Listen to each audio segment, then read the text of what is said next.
नमस्ते दोस्तों। आज के इस वीडियो में हम पाइथन के सभी बेसिक्स को सीखने वाले हैं। तो दोस्तों, पाइथन एक इंटरप्रेटेड लैंग्वेज है जो प्रोग्रामिंग को बहुत ही आसान बना देती है। इसे ग्यूडो एंड रॉसन ने 1991 में बनाया था। ये नाम उनके दिमाग में आया था जब वो माउंटी पाइथन फ्लाइंग सर्कस नाम का एक शो देख रहे थे।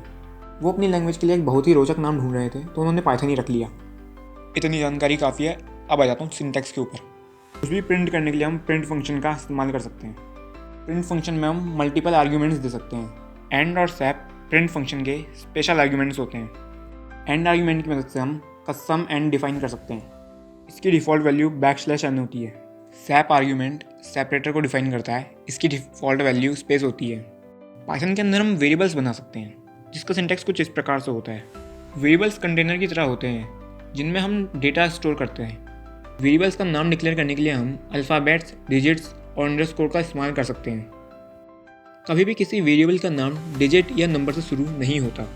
पाइथन में कई तरह के डेटा टाइप्स होते हैं, जैसे इंट, फ्लोट, कैर, स्ट्रिंग इत्यादि बनाना संभव है।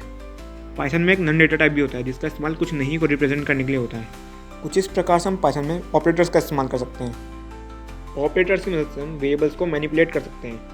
लॉजिक बिल्डिंग के लिए हम पाइथन में इफ़, एलिफ और एल्स का इस्तेमाल कर सकते हैं। इफ़ एल्स का सिंटैक्स कुछ इस प्रकार से होता है। पाइथन में आप स्ट्रिंग्स कुछ इस प्रकार से बना सकते हैं। दो स्ट्रिंग्स को आप कुछ इस प्रकार से जोड़ सकते हैं और कुछ इस प्रकार से आप एक स्ट्रिंग को रेप्लिकेट कर सकते हैं। एक स्ट्रिंग के सारे अल्फ़ाबेट्स को लोअर केस या अपर केस बनाने का सिंटैक्स कुछ इस प्रकार से है। और ऐसे ही अनेकों मेथड्स पाइथन में अवेलेबल है जो आपकी स्क्रीन पर मौजूद हैं, जिनको आप वीडियो पॉज करके पढ़ सकते हैं। पाइथन में आप सीक्वेंस स्टोर करने के लिए लिस्ट का उपयोग कर सकते हैं।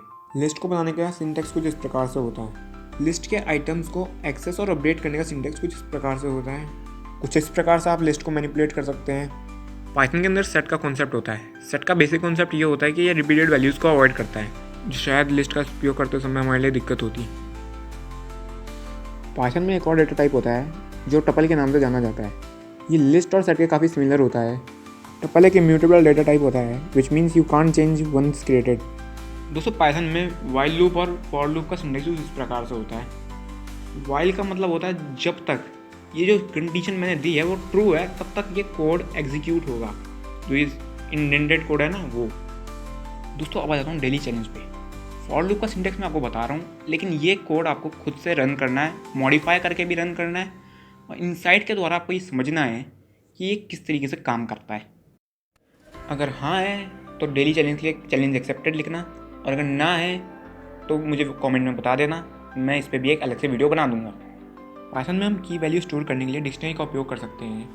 की होती है वो आईडी जो हम वैल्यू को देते हैं, और वैल्यू होती है वो डेटा जो हम की के द्वारा एक्सेस करना चाहते हैं। की वैल्यू पेयर को डिक्शनरी के द्वारा बनाने का और उनको यूज़ करने का, एक्सेस करने का, अपडेट करने का और अपेंड करने का या फिर ऐड करने का सिंटैक्स कुछ इस प्रकार है। दोस्तों, मैंने इस वीडियो को काफ़ी कॉम्पैक्ट रखते हुए इस वीडियो में सारे के सारे बेसिक्स समझाने की अपनी पूरी कोशिश करी है।